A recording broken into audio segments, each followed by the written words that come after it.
Assalamualaikum warahmatullahi wabarakatuh.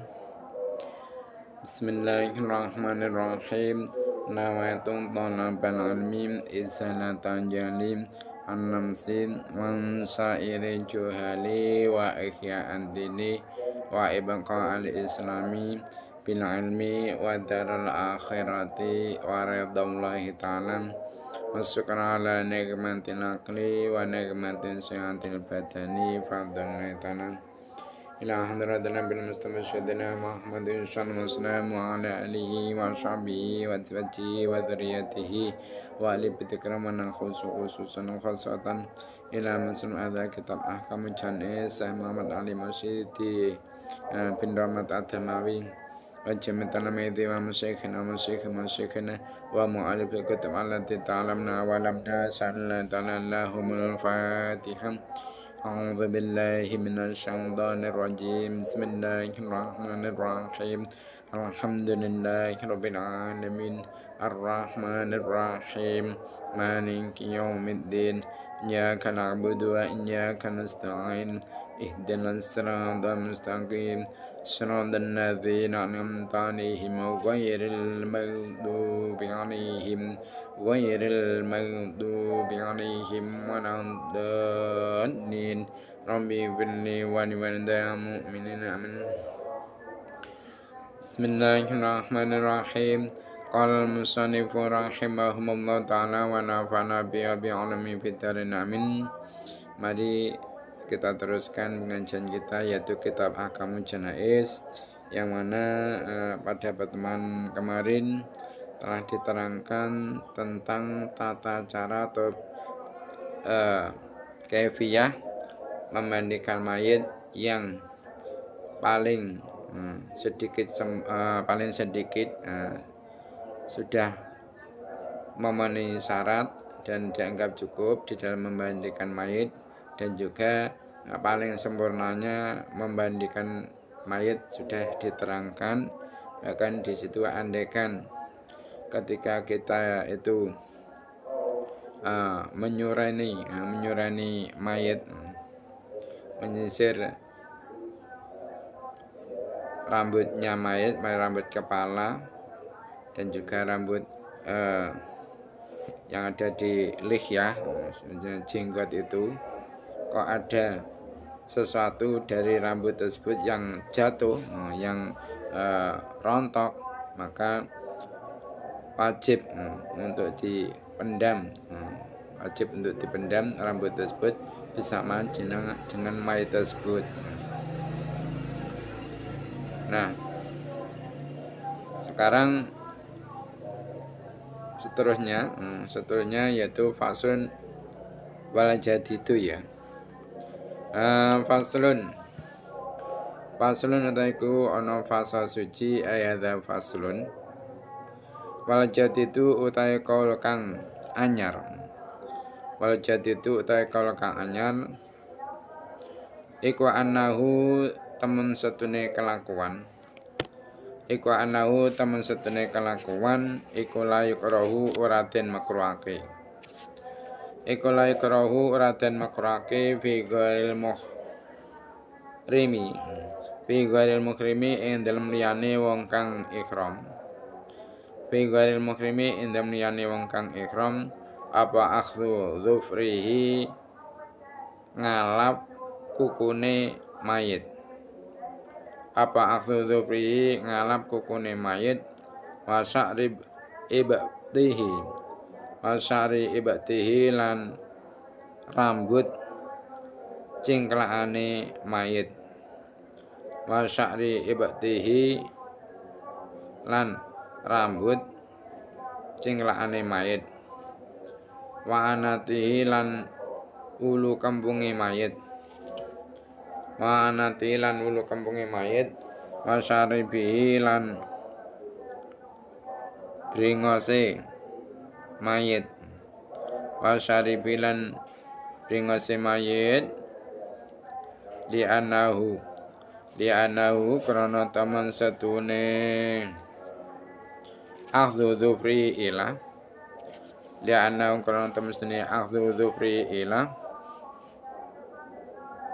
iku lam yarud ora tumeka iku lam yarud ora tumeka fi ing dalem aghdzudzu fi ilah apa nahyun panyegah apa nahyun panyegah bal yustahabu balik den sunatake apa aghdzudzu fihi bal yustahabu balik den sunatake apa aghdzudzu fihi lima krana perkara fihi kang tetep ing dalem aghdzudzu fihi minan nadzafati saking bersihake minan nadzafati sang bersihake kultu ngucap sapa ingsun al adharu utai wajah kang luwih pertelo al adharu utai wajah kang luwih pertelo iku karahatu makruhi aghdzudzu fi ilah iku karahatu makruhi aghdzudzu fi ilah Wallahu utai Gusti Allah iku alamu zat kang luwih ngudanani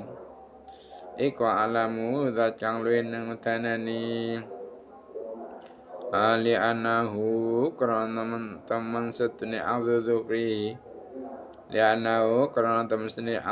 fi ilah mau iku muhadatsun kang den nyarake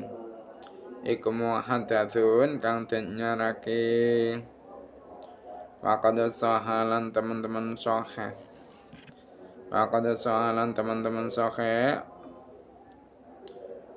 apa anahyu nyegah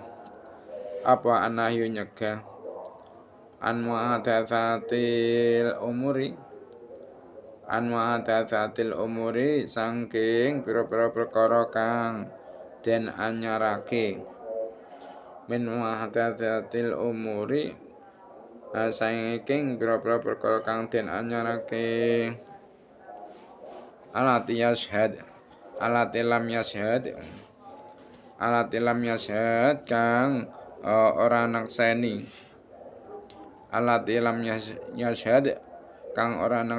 apa syar'u syariat bistihsaniha kelawan milang-milang baguse umur jadi fasanya ini menerangkan tentang permasalahan memotong kukunya mayit, memotong rambut atau bulu ketiaknya mayit ya, memotong bulu kemaluannya mayit dan juga memotong kumisnya mayit. Nah, di dalam masalah hukumnya memotong hal-hal tersebut ini kalau menurut pendapatnya Imam Syafi'i yaitu qaul jadidnya Imam Syafi'i. Qaul jadid itu adalah ketetapan hukum fikih yang dicetuskan oleh Imam Syafi'i ketika beliau sudah berada di Mesir. Imam Syafi'i setelah berguru kepada Imam Malik, beliau berangkat ke Irak, ke Baghdad. Beliau di sana mulai mencetuskan tentang hukum-hukum fikih. Nah, sesuatu yang dicetuskan oleh Imam Syafi'i tentang hukum-hukum fikih ketika beliau di Baghdad, di Irak, di Baghdad itu dinamakan qaul qadim. Nah, setelah tinggal di Irak beberapa tahun lamanya, akhirnya beliau pindah ke Mesir. Nah, di Mesir beliau juga mencetuskan tentang hukum-hukum fikih. Nah, hukum fikih yang dicetuskan oleh Imam Syafi'i di Mesir itu dinamakan qaul jadid. kaul yang baru. Kalau qadim adalah kaul yang lama. Nah, tentang masalah itu tadi, menurut pendapat Imam Syafi'i dalam qaul jadidnya, yaitu bahwasanya hukumnya tidak makruh. Hukumnya tidak makruh memotong kukunya mayit, bulu ketiaknya mayit, bulu kemaluan mayit, dan juga kumisnya mayit bagi orang yang mati tidak dalam keadaan ihram. Namun kalau orang yang mati dalam keadaan ihram, berarti hukumnya makruh. Namun beliau Kiai Musannaf, pengarang kitab ini, kitab Ahkamul Janaiz, mengatakan bahwasanya wajah yang lebih jelas atau menurut qaul adhar, bahwasanya hukumnya memotong kuku mayit, bulu ketiaknya mayit, bulu kempungnya mayit, dan juga kumisnya mayit, ini hukumnya makruh. Hukumnya makruh. Beliau mengatakan wallahu alam, Allah yang Maha mengetahui. Nah, kenapa? Karena hal yang seperti itu termasuk muhdatsah, perkara yang baru di dalam agama. Nah, bahwasanya membuat perkara yang baru di dalam agama ini jelas ada penyegahan, ada larangan dari Nabi Muhammad SAW, ya. Bahwasanya agama itu melarang bagi umatnya, agama Islam melarang bagi umatnya untuk membuat perkara yang baru di dalam masalah agama. Dan juga masalah itu tadi, masalah memotong kuku dan sebagainya tadi, itu tidak ada penjelasan dari syariat tentang dianggap baiknya melakukan hal tersebut. Wazu'ima lan tenyono apa anau teman sudene akhdhu dzufri, apa anau teman sudene akhdhu dzufri iku tangdipun bersihake, iku tangdipun bersihake ya aridu kang melawani, ya aridu kang melawani apa tangdip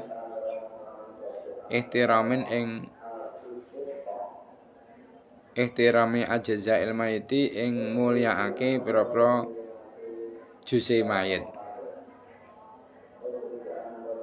Jadi bahkan ada yang berprasangka dengan sebab memotong kuku-kukunya mayit, bulu ketiaknya mayit, dan juga bulu kembungnya mayit serta kumisnya mayit, ini termasuk membersihkan dalam rangka memuliakan jusnya mayit. Nah, wamin sama,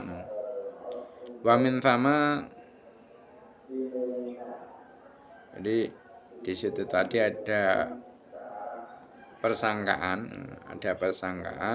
bahwasanya memotong kuku-kuku tadi dan juga rambut tadi itu ada unsur tujuan membersihkan, yang mana membersihkan seperti itu termasuk bertentangan dengan memuliakan jusnya mayit. Jadi kalau seperti itu berarti tidak ada unsur memuliakan terhadap mayit. Wamin sama lan saking kono yo aritu tirame ajzal mayit haram apa khitanuhu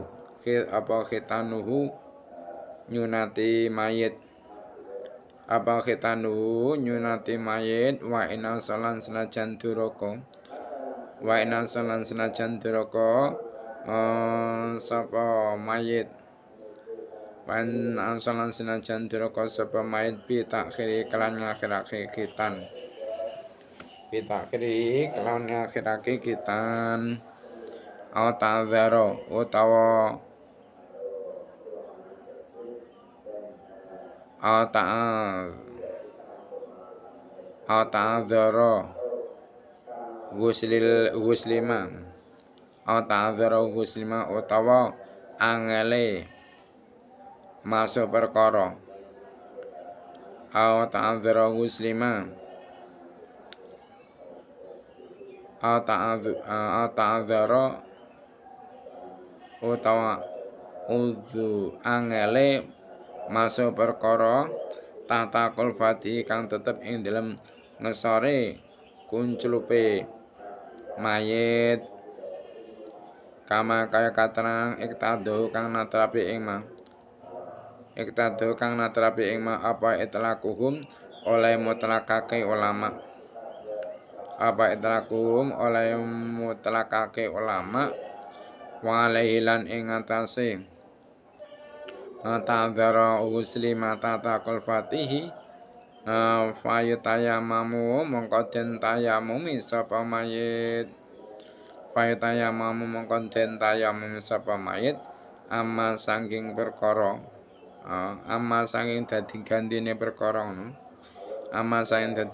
perkara tah kang tetep ing dalem ngesore kulfa. Jadi masih berhubungan dengan memotong kuku, rambut, ketiak, kumis, serta bulu kemaluan tadi. Itu melihat dari masalah tersebut, bahwasanya masalah tersebut termasuk sesuatu yang tidak diperbolehkan, hukumnya makruh. Karena apa? Di situ tidak ada unsur memuliakan terhadap anggota-anggotanya mayit. Nah, dari situ sampai diterangkan ketika ada seorang mayit yang mati dalam keadaan belum dikhitan. Ini kok sukar untuk membuka kunculupnya mayit tadi. Dan akhirnya dengan sebab kesukaran tadi si mayit itu tidak bisa merata basuhan airnya ketika memandikan. Karena apa? Anggota yang di dalamnya kulfa itu tidak terkena basuhan. Itu saja kalau umpama kita khitan, kita sunat terlebih dahulu jenazahnya, itu termasuk hukumnya haram.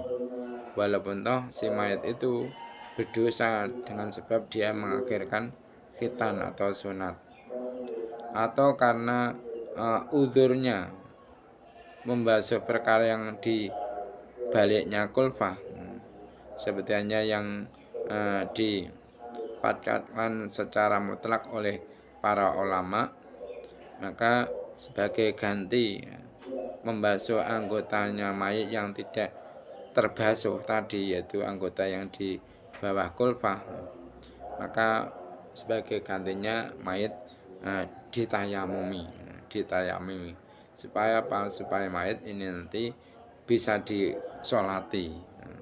Karena apa? Syaratnya mensolati jenazah harus sudah dimandikan.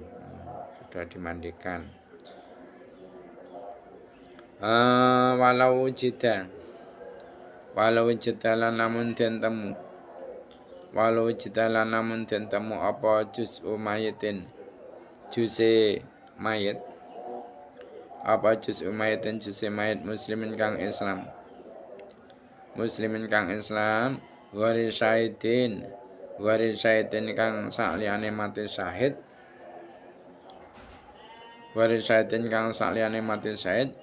sulia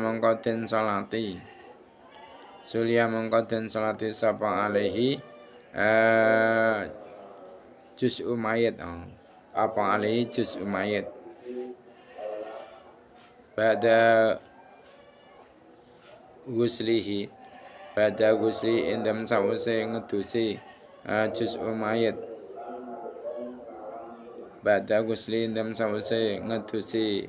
mayit wasatri lan nutupi juz'u mayit bihir koten kelan bihir koten kelan gombal wadu fina lan den pendem apa juz umayatin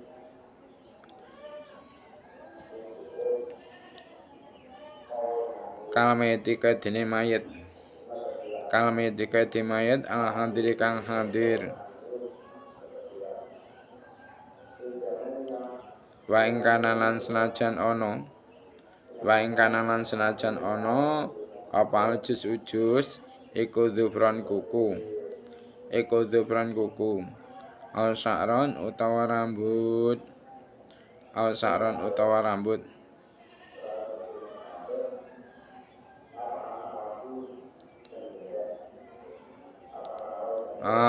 faqad sholat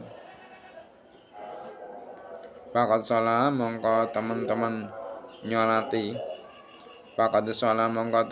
nyolati sapa sahabatu pira-pira sahabat alayati Abdurrahman ibni Itabin ing atase tangane Abdurrahman bin Itab ibni Asidin Itab kang dadi anak lanange Asid.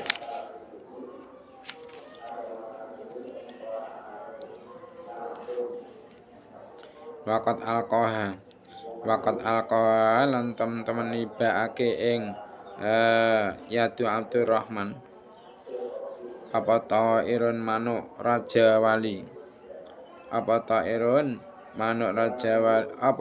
nasrin manuk raja wali bima kata ing dalam negara Mekah bima kata ing dalam negara Mekah biwakati jamali ing dalam waktune perang Jamal. Waqad arafuha lan teman-teman weruh sapa sahabat ing yadu Abdurrahman bi khatimi kelan sebab aline Abdurrahman rawa sing watake ing hadis sapa Imam Syafi'i balagon kelawan sempurna utawa jelasake ya balagon kelawan sempurna utawa jelasake lakin kola tetapine dawuh sapa kiye musnad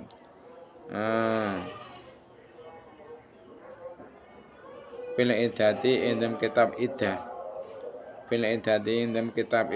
layu sholli ora den salati apa ana sya'rati ing atase rambut al wahidati kang siji Nah sekarang kalau kita sebagai orang muslim ini kok menemukan juznya mayit muslim, mungkin menemukan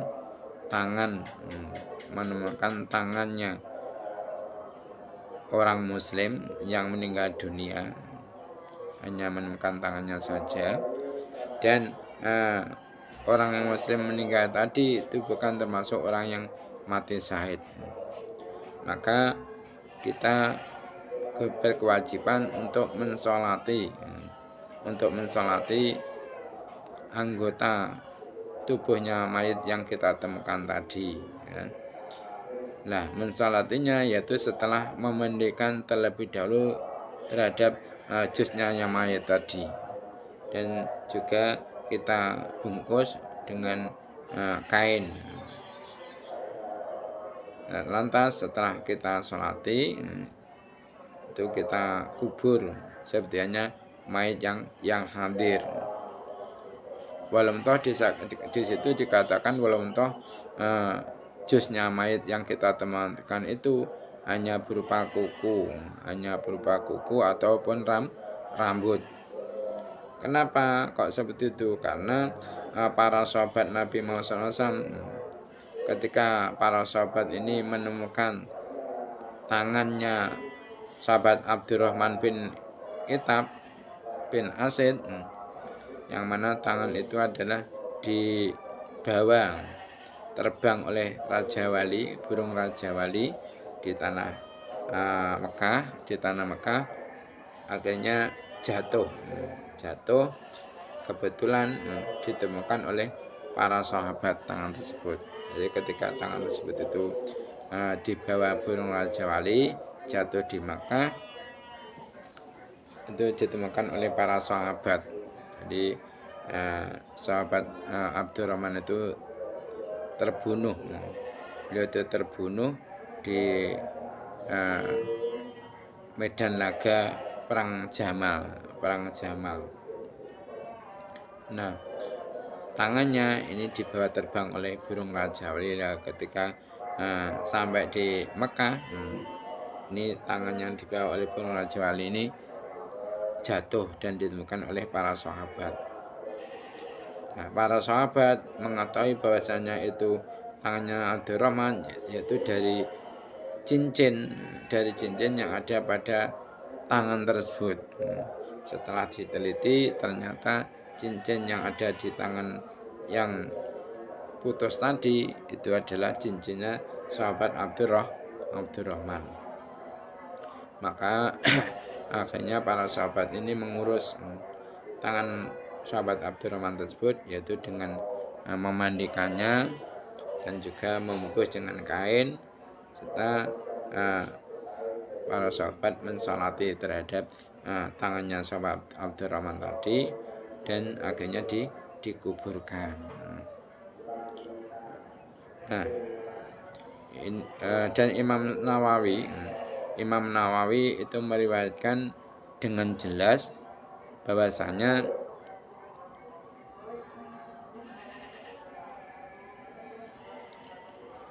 hal tersebut itu nyata, tentang kajian tersebut itu nyata. Nah, akan tetapi Kiai Musnab di dalam kitab Iddah mengatakan bahasanya di dalam kitab Iddah itu ketika kita itu menemukan jusnya mayit yang hanya berupa rambut satu, itu kita tidak wajib untuk mensolati rambut tersebut, ya. Jadi enggak perlu disolati. Nah, sekarang terusnya Far'un utai kekono cabangan suci. Far'un utai kekono cabangan suci idza kharaja arikalane metu. Idza kharaja arikalane metu min ahadi farajil mayiti. Min ahadi farajil mayiti, saking salah sijine perjilorone mayit. Min ahadi farajil mayiti, saking salah sijine perjilorone mayit. Ba'da husli indam sa'use ngedusi mayit. Wa qabla takfinihi, lan indam sadurunge ngulesi mayit. Apa sing metu? Apa najasatun najis? Ya wajaba mongko wajib.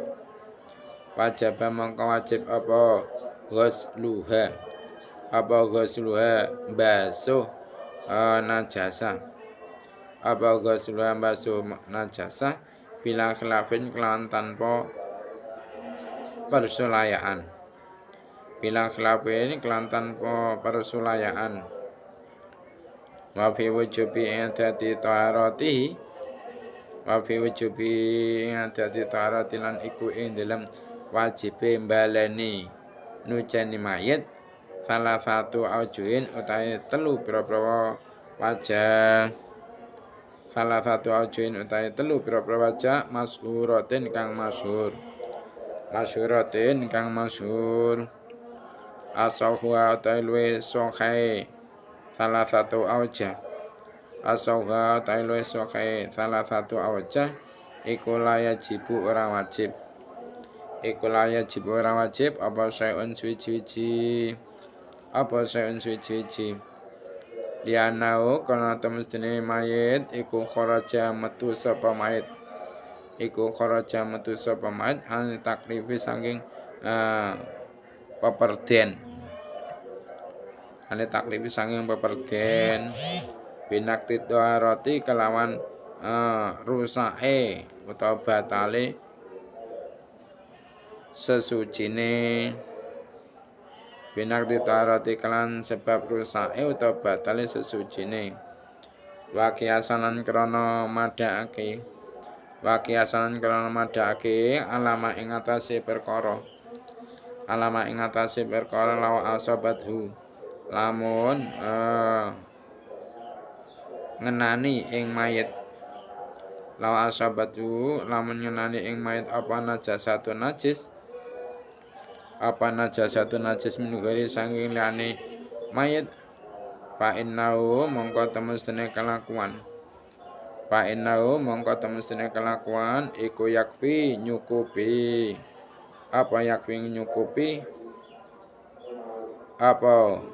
ghusluha basuh najasah bila khilafin kelawan tanpa perselisihan. Nah, ini ada cabangan ketika dari salah satu kemaluan mayit, yaitu kemaluan jalan depan maksudnya, dan juga jalan belakang. Ketika dari salah satu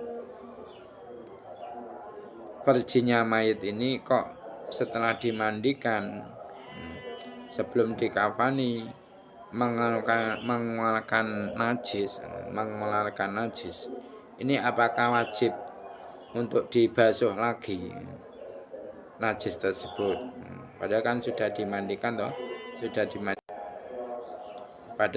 dimandikan toh, namun belum dikafani. Nah, lantas kok mengeluarkan najis dari jalan depannya atau jalan belakangnya tadi, ini apakah wajib untuk dibasuh lagi?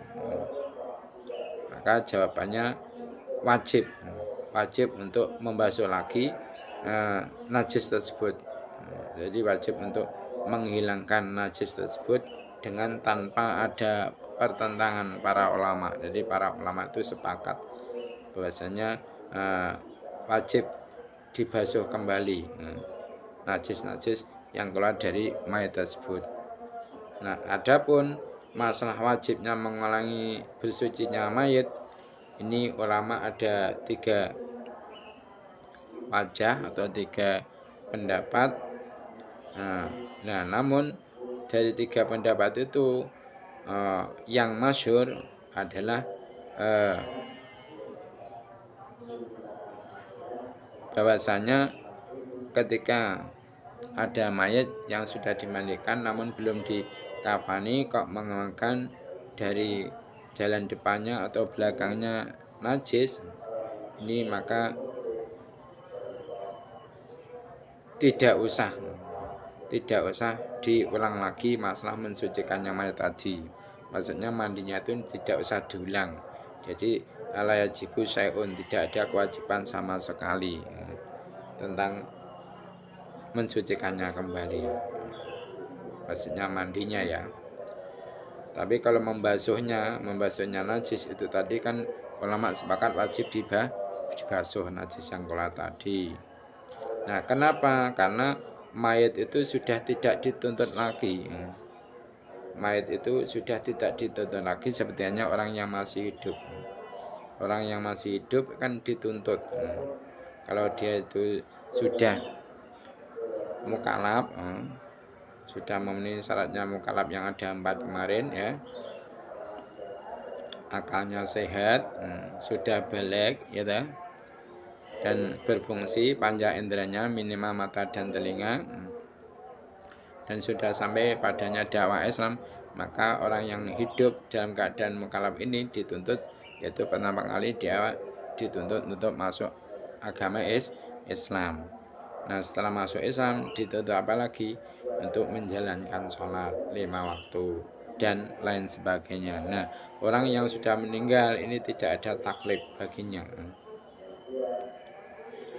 dengan sebab rusaknya suci, ini tidak dituntut lagi untuk dimandikan. Dan selain itu alasannya karena disamakan dengan perkara andekan ada mayit kok terkena najis dari luar.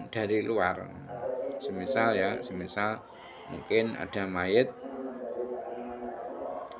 yang sudah dimandikan. Nah, tiba-tiba terkena jatuhan kotoran burung yang terbang di atasnya. Maka yang seperti ini mayit tidak perlu diulang lagi. Masalah mandinya itu tidak perlu diulang lagi, tapi cuma dibasuh saja anggota yang terkena najis kotoran burung tadi. Ini ulama sepakat tanpa ada perbedaan di dalam masalah hal ini. Nah, sekarang hal yajibu ana ta wajib. Hal yajibu ana ta wajib apa ghusl ghariki ngedisi wong kang kerem. Apa ghusl ghariki ngedisi wong kang kerem. Kultu ngucap sapa ingsun al asoku utahe kang luwih sahih. Al asoku utahe kang luwih sahih al mangsusu kang denas iku wujubu ghusl ghariki wajibe ngedusi mayit te wong kang kerem. Apa wujubu ghusl ghariki wajibe ngedusi mayit te wong kang kerem. Wallahu ta'ala Gusti Allah iku alamu zat kang luwih mudanani. Liana krana temustine kita iku makmuruna propong kang den perintah bigusli mayiti kelawan ngedusi mayit. Palayas kutu mongko ora gugur apa al-fardu fardu anna sangking kita ila bibilina angin kelawan oleh nglakoni kita. Hatta lau ra'aina sehingga lamun weruh sapa kita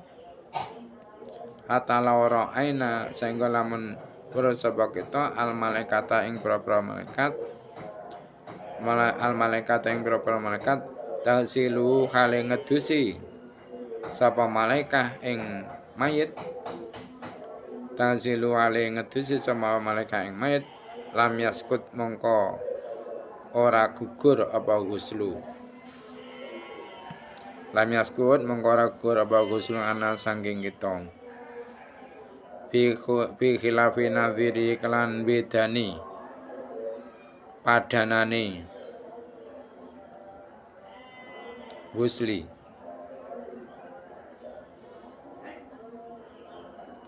bi khilafi nadhiri kelan nulayani padanane ghusli minal kafani nyatane saking ngulesi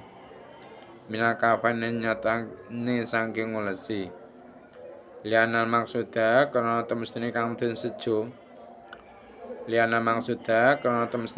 sejo mindu saking kafan iku asatru nutupi wakata solalan teman-teman hasil apa satru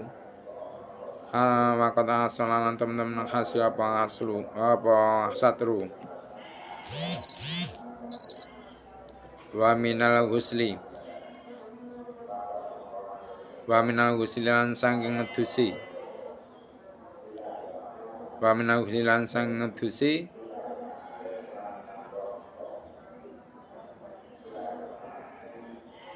iku ata abudu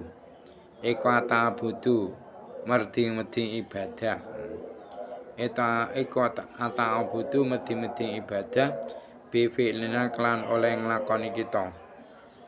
Bifi'lina kelan oleh nglakoni kita lahu maring usli waliyada lan krana iki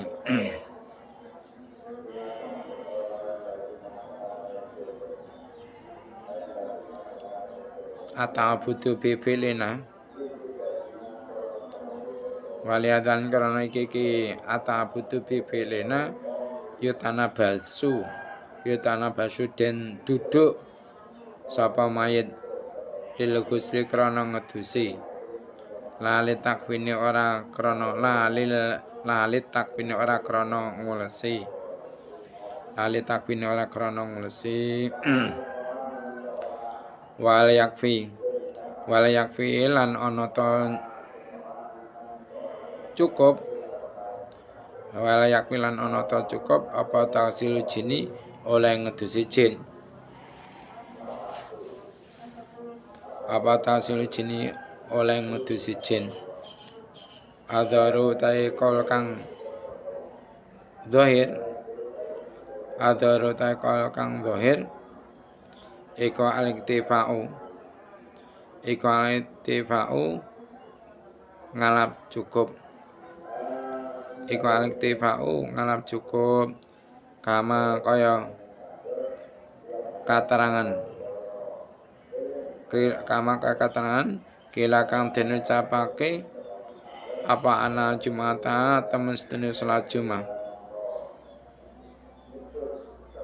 apa ina jumatan temen sedene salat Jumat iku tan akidu dadi apa salat Jumat ikutan akidu dadi apa salat Jumat bim kelawan jin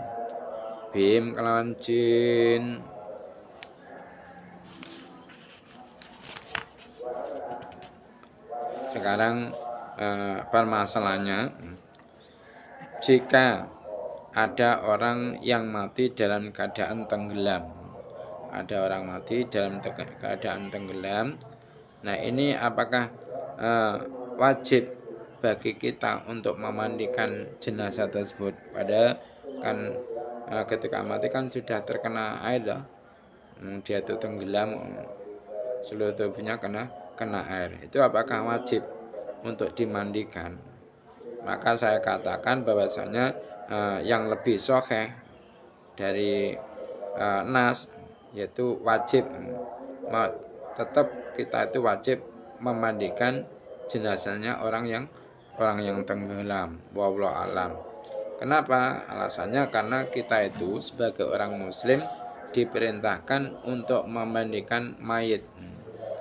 Nah, kewajiban memandikan mayit itu tidak akan gugur, tidak akan lepas dari kita kecuali kita melakukan hal tersebut. Bahkan andaikan seumpama kita itu mengetahui para malaikat itu telah memandikan jenazah tersebut, kewajiban memandikan bagi kita itu tidak akan gugur. Walaupun kita sudah mengetahui bahwasanya para malaikat itu memandikan jenazahnya orang yang tenggelam tadi. Nah, masalah memandikan ini berbeda dengan nadirnya ghusli, yaitu mengkafani. Ini berbeda dengan mengkafani. Kenapa kok berbeda? Karena tujuan dari mengkafani jenazah itu adalah untuk menutupi seluruh tubuhnya. Nah, menutupi seluruh tubuhnya jenazah itu sudah bisa berhasil dengan sebab dikafani atau dengan sebab kita kafani. Nah, dan karena apa? Karena memandikan jenazah ini termasuk apa? Termasuk ada unsur ibadah. Ada unsur ibadah yang kita lakukan. Nah, dan karena itu jika ada mayat kok mati dipendam tanpa dimandikan terlebih dahulu, maka kita wajib untuk membongkar kuburan jenazah tersebut dan kita ambil jenazahnya lantas kita mandikan. Akan tetapi jika ada mayat kok dikubur tanpa dikafani, ini tidak wajib untuk dibongkar lagi kuburannya, hanya karena untuk mengkafani itu tidak wajib. Nah, sekarang ada permasalahan lagi, apakah sudah cukup masalah memandikan jenazah itu yang melakukan adalah jin. Jika ada mayat seorang muslim kok terus dimandikan jenazahnya oleh jin, ini apakah sudah dianggap cukup? Yang jelas itu adalah sudah dianggap cukup. Sebetulnya sesuatu yang dikatakan bahwasanya sholat Jum'ah itu bisa sah dengan para jin-jin. Jadi ketika melakukan sholat Jum'ah ini dilakukan dengan para jin, ini juga dianggap sah. Nah, seterusnya sekarang ya, ganti bab. Babul kafani. Babul kafani utawi iku bab nerangake ngulesi. Babul kafani utawi iku bab nerangake ngulesi. Takfinul mayiti utawi ngulesi mayit. Takfinul mayiti utawi ngulesi mayit. Takfinul mayiti utawi ngulesi mayit iku fardhu kifayatin bedu kifayah.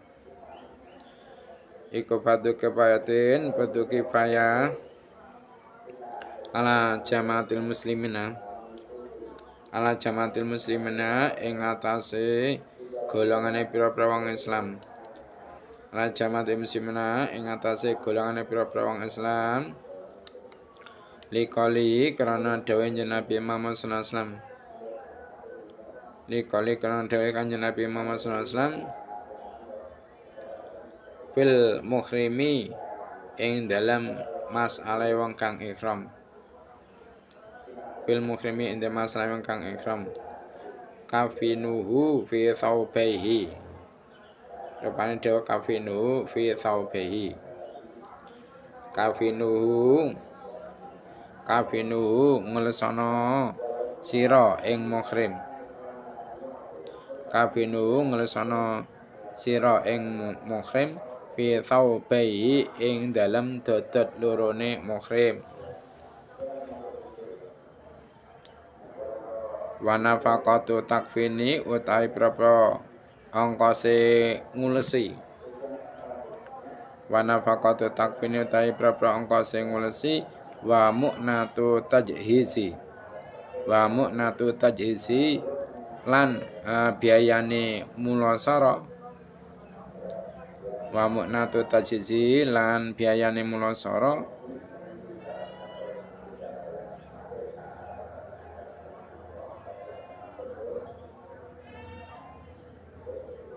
min hamlin nyatane saking nggawa. Min hamlin nyatane saking nggawa mesti nggawa mayit. Min hamlin nyatane saking nggawa mayit lil makbarati maring kuburan.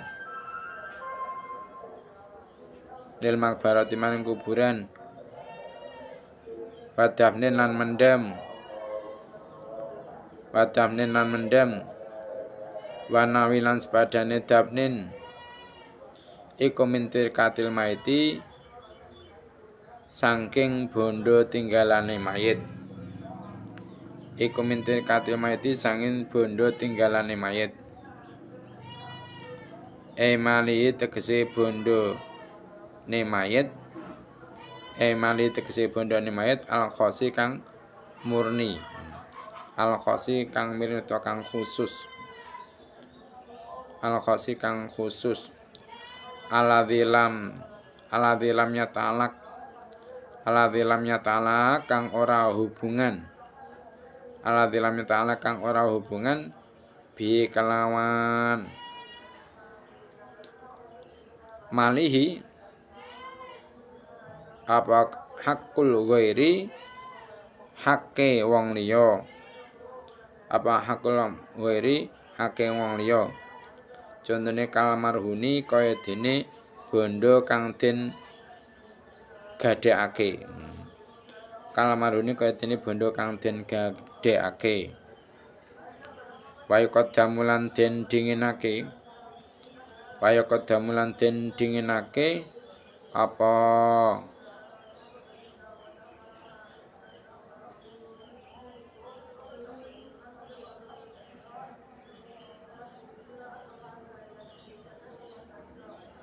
malihi khos. Waya kodamulan den dinginake apa malihi khos.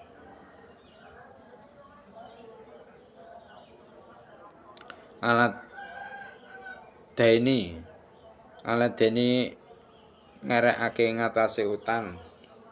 Alat deni ngerekake ngatasi utang wal wasiati lan wasiat. Wal wasiati lan wasiat. Fa ilam yakun. Falam yakun mongko lamun ora ana. Falam yakun mongko lamun ora ana iku lau kedhi mayit apa malun bondo. Apa malun bondo palaman mongko wajib ing atase wong. Palaman mongko wajib ing atase wong talzamu kang wajib ing man. Talzamu kang wajib ing man apa nafaqatu nafaqai mayit. Apa nafaqatu nafaqai mayit fi halil hayati ing dalem tingkah uripe mayit.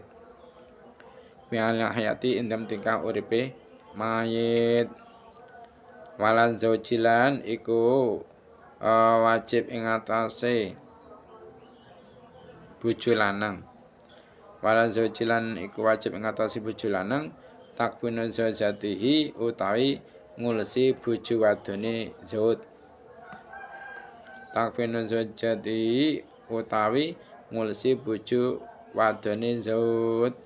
Inda Hanafiyati inda mungki ulama madhab Hanafi. Wasafiyati lan ulama madhab Syafi'i. Bil asahi inda menurut wajah kang luwih sahih. Li anaha krana temen sutune zaujatihi iku pinapakoti indam nafakai zaud. Iku pinapakoti indam nafakai zaud fil hayati indam uripe. Fil hayati indam uripe. Jadi babnya ini menerangkan tentang mengkafani jenazah. Kalau sampeyan ketahui bahwasanya mengkafani jenazah ini hukumnya fardu kifayah atas golongan orang-orang yang beragama Islam. Maksudnya apa? Jika ada salah satu dari orang Islam tersebut, golongan orang Islam tersebut yang melakukan, maka lainnya sudah gugur kewajibannya. Akan tetapi yang mendapatkan pahala hanya orang yang melakukan hal tersebut. Nah, ini berdasarkan dengan sabda Nabi Muhammad SAW yang menerangkan tentang orang yang dalam keadaan ihram. Orang yang meninggal dalam keadaan ihram. Ketika ada orang yang meninggal dalam keadaan ihram, Nabi Muhammad SAW itu bersabda kafinu fi thawbaihi. Kafanilah dia dengan dua bajunya. Nah, sekarang masalah membicarakan biaya mengkafani. Biaya mengkafani, biaya mengurus jenazah, biaya yaitu apa saja, yaitu membawa jenazah. Mungkin kalau membutuhkan biaya, semisal orang yang membawa ini harus dibayar, maka itu nanti biayanya itu diambilkan dari mana? Nah, itu adalah dari harta peninggalan mayit. Jadi masalah biaya mengurus jenazah ini, semisal membawa mayit untuk ke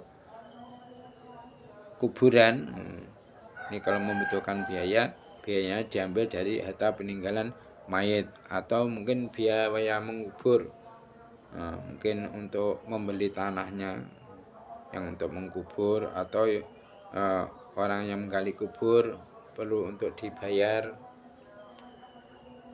Ini nanti juga diambilkan dari harta peninggalan mayit dan lain sebagainya, mesti sesuatu yang berhubungan dengan perawatan jenazah. Nanti semua biayanya diambilkan dari harta peninggalan mayit. Maksudnya harta peninggalan mayit yang murni, yang khusus itu memang milik mayit, bukan milik orang lain. Maksudnya hartanya khusus punya mayit yang tidak ada hubungannya dengan haknya orang lain. Semisal harta gadian. Mungkin ada orang yang menggadaikan sesuatu kepada mayit ketika mayit masih hidup. Nah, sesuatu itu di rumahnya si mayit tadi.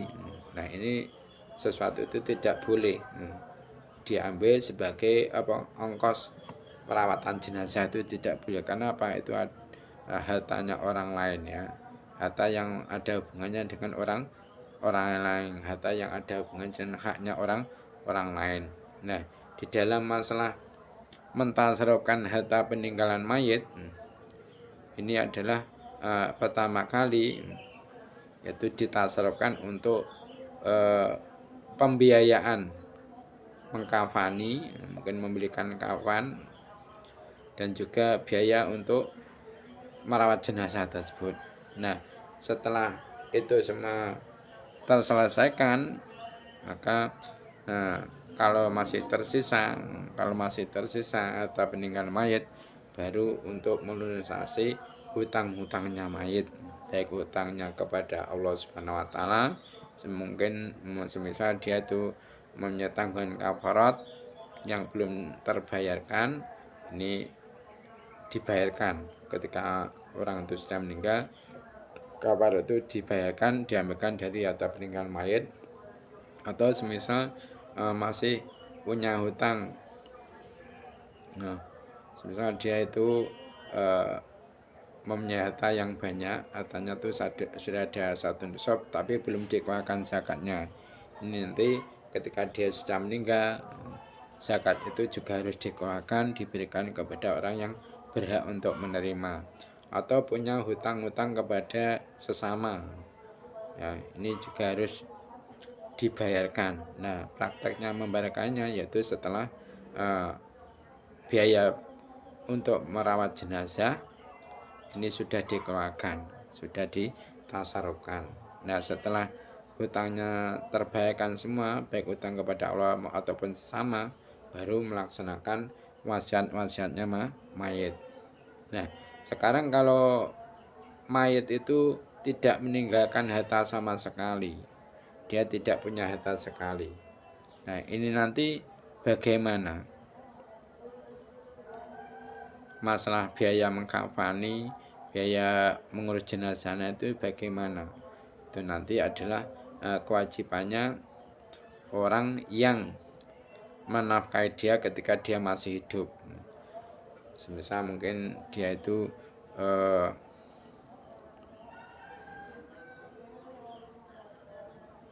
anak-anak yang meninggal ini anak-anak, dia tidak punya harta sama sekali, maka kewajiban untuk pembiayaan mengurus jenazahnya ini adalah orang tuanya yang berkewajiban menafkahi dia ketika dia masih hidup. Nah, perlu sampean ketahui bahwasanya seorang suami itu wajib mengkafani jenazah istrinya. Ini menurut pendapat ulama Hanafi dan juga menurut pendapat ulama Syafi'iyah. Di dalam qaul ashah bahwasanya nafkahnya seorang istri itu ditanggung oleh suaminya ketika dia masih hidup. Maka ketika istri meninggal terlebih dahulu, maka suaminya wajib membiayai perawatan jenazah istrinya tersebut. Mungkin itu saja yang dapat saya sampaikan untuk pengajian hari ini. Ada kurang lebihnya mohon maaf. Mari kita tutup majelis ini dengan membaca doa kafaratul majelis.